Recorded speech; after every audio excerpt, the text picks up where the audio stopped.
মোটো blogging করার জন্য main তোমাদের কাছে দুটো জিনিস হওয়া খুব জরুরি। এক হচ্ছে তোমাদের কাছে বাইক হওয়া জরুরি বা স্কুটি, আর হচ্ছে হেলমেট। এই স্কুল নিয়ে ভাই অনেক স্মৃতি জড়িয়ে রয়েছে, অনেক কিছু। ছোটবেলা থেকে ভাই কি বলবো, এই স্কুলটাই জীবন ছিল। आइए देखते हैं बैठचंद मजा आएगा। Hello guys, welcome back again to the channel guys. তো কেমন আছো তোমরা সবাই? তোমরা সবাই ভালো আছো, আর মহাদেবের দয়া এবং তোমাদের ভালোবাসা আমি ভালো রয়েছি। তো টাইটেল আর থাম্বনেল দেখে তোমরা তো বুঝিয়ে গেছো আজকে ভিডিওটা কী টপিকে হতে চলেছে। তো গাইস, আজকের ভিডিওটা অনেক ডিমান্ডেবল এবং অনেকটা হেল্পফুল হতে চলেছে as a content creator, beginner content creator. তো আজকের ভিডিওটা আমার মোটো ব্লগিং সেট আপের উপর হতে চলেছে।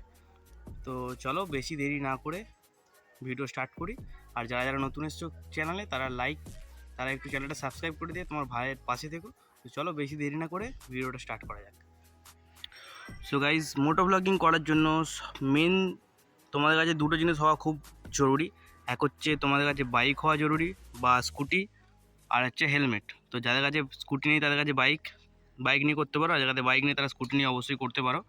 তো আমার কাছে বাইক রয়েছে। তো চলো, আর একটা দ্বিতীয় থিংস যেটা দরকার সেটা হচ্ছে তোমাদের একটা হেলমেট থাকা দরকার। তো আমার একটা এক্সরের হেলমেট আছে, তো দেখে নাও, ব্ল্যাক কালার নিয়েছিলাম আমি। তো ভিডিও স্টার্ট করার আগে তোমাদের বলে দিই, তোমাদের মোটো ব্লগস করার জন্য দরকার অনেক কিছু জিনিসের দরকার আছে। যেমন তোমার একটা হেলমেট, এটা আমার কস্ট করেছিল 4600 টাকা।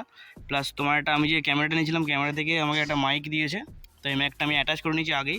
তো ভেতরে দেখো, ভেতরে ওয়্যার তোমরা দেখতে পাবে একদম পুরো এই ভেতর দিয়ে একদম ওয়্যারটা আমি লাগিয়ে নিয়েছি। আর হ্যাঁ, হেলমেটটা এমন নেবে যেন এই প্যাডিংগুলো রিমুভেবল করা যায়, ঠিক আছে? তাহলে সেক্ষেত্রে সব থেকে ভালো হবে। আর দেখো, এই হচ্ছে আমার মোটো ব্লগিং সেট আপ। আর একটা ছোট্ট জিনিস, অনেকে কি করে, আর এটার দাম নিয়েছে আমার হচ্ছে 450 টাকা মতো দাম নিয়েছিল, ঠিক আছে? আর একটা ছোট্ট জিনিস যেটা তোমাদের দরকার, অনেকে মোবাইল নিয়ে করে, তো আমি ক্যামেরা নিয়েছি। তো আমার জন্য আমি ক্যামেরা সেট আপ করবো, ঠিক আছে? তো দেখে নাও, এই হচ্ছে আমার ক্যামেরা, দেখো।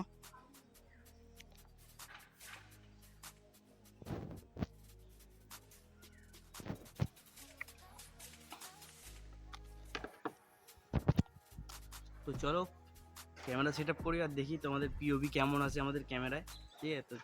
তো ভিডিও পে বানাও, কোথাও যেও না, ঠিক আছে? ভিডিও বড় অনেকটা ইন্টারেস্টিং হতে চলেছে। তো চলো দেখা যাক, আগে সেট আপ করি, তারপর তোমার দেখা হচ্ছে ডাইরেক্ট ক্যামেরাতে। সো গাইস, এখন আমরা মোটো ব্লগিং সেট আপে চলে এসেছি। তো দেখো পিওভি কেমন লাগছে, নতুন ক্যামেরা অ্যাঙ্গেল ভাই আমি এখনো ঠিকঠাক করতে পারিনি। তো দেখো কীরকম লাগছে, ফার্স্ট টাইম আমি করছি পিওভি এরকম। দেখো কেমন লাগছে। চলো হর হর মহাদেবের নাম নিয়ে ভিডিও স্টার্ট করা যাক।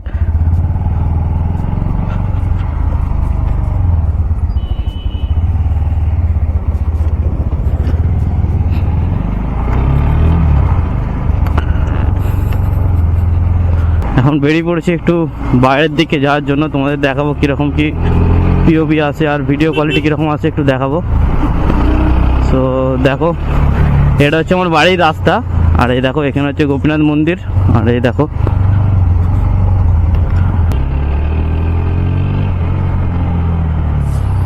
ভাই, বুকের ভেতরটা ধকধক করছে, কারণ এই প্রথমবার আমি এরকম মোটো ব্লগিং সেট আপে বেরিয়েছি। তাই নাকি? ঠিক আছে,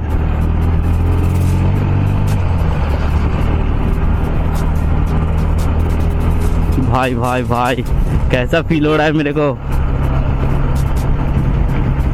ভাই, একটা আজীব তরিকাতে ফিল আসছে, মানে একটা আলাদাই কেমন একটা লাগছে, ঠিক আছে? তো আমাদের এখানে তোমরা রাস্তা দেখতে পারো, খুব ভালো রাস্তা, একদম ওকে বলে তো ওকে, জয় মা। তো ভাই আমি এখন যাচ্ছি খানাকুলের দিকে, ঠিক আছে? খানাকুলে আমার একটা বন্ধু দাঁড়িয়ে আছে, তো ওর সাথে আজ একটা গাড়ি নেওয়ার ঠিক না, গাড়ি তো নেবো, গাড়ি দেখার একটা প্ল্যানিং রয়েছে। তো সেটাই জয় বজরংবলী, তো সেটাই আজ দেখতে যাচ্ছি শোরুমে। তো ও নেবে কি গাড়ি নেবে এখন আমি রিভিল করবো না, ঠিক আছে? যখন নেবে তখন আমি আর একটা আলাদা করে ভিডিও দেবো, সেই ভিডিও তোমরা দেখতে পাবে যে ওটা গাড়ি কি নিচ্ছে, ঠিক আছে? ভাই আমাদের এখানে ঠান্ডা ভীষণ রয়েছে, দেখো মাঠে চারিদিকে ফসল হয়েছে, জয় মা। ও ভাই ভাই ভাই ভাই ভাই ভাই, রাস্তার অবস্থা দেখতে পাচ্ছ তো গাইস, কত কাটি কুটি এদিক সেদিক দিয়ে যেতে হবে।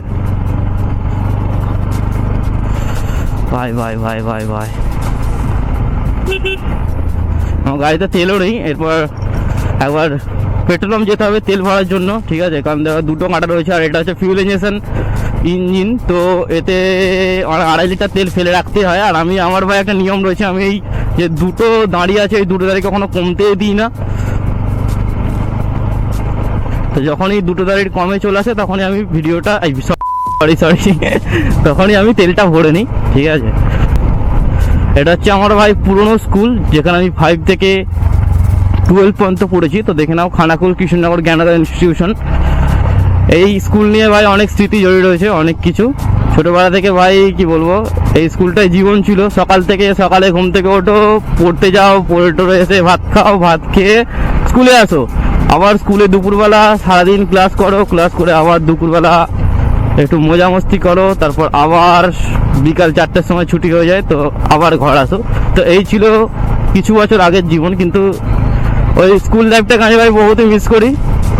আমি কি আমার মতো প্রত্যেকটা ছেলে মেয়ে ভাই অনেকেই মিস করবে, কারণ স্কুল জীবন ছিল লাইফের একটা সুন্দর জীবন, যেই জীবনটা মানে আমরা ঠিকভাবে উপভোগ করেছি, কিন্তু আমার মানে বড়বেলায় এসে মনে হয় যেন ওই জীবনটাতেই সব থেকে ভালো জীবন ছিল এই এখন প্রেজেন্ট জীবনের থেকে।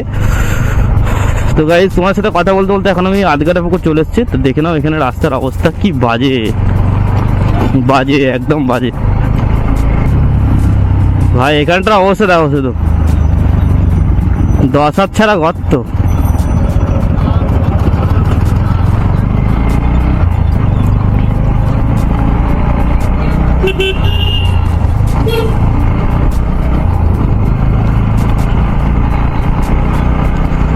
কে আমাকে ফোন করছে? তো গাইস চলো আমরা চলে এসেছি রামনগর। তো চলো আমার বন্ধুরাকে ফোন করা যাক, সে কোথায় আছে একটু দেখি।